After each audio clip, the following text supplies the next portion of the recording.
Happy new month to you all. We're in the month of March. I praying that everything that you've been praying to the Lord for according to his will comes to pass. I hope that you're growing with him spiritually. Thank you very much for the support, the love, and if you're new to the channel, I welcome you all as I'm on my way on my my purpose, walking in divine purpose.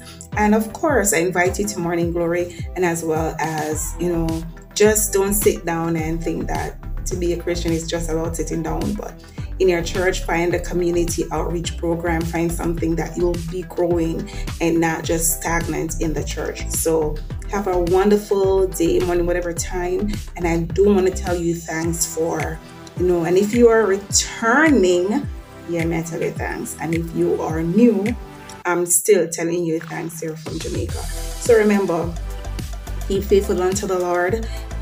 Hold on to him no matter the struggles, no matter the ups and downs, no matter what you are facing right now, because remember that everything in life is just a process and this too shall pass. Have a great rest of the day now. Bye-bye.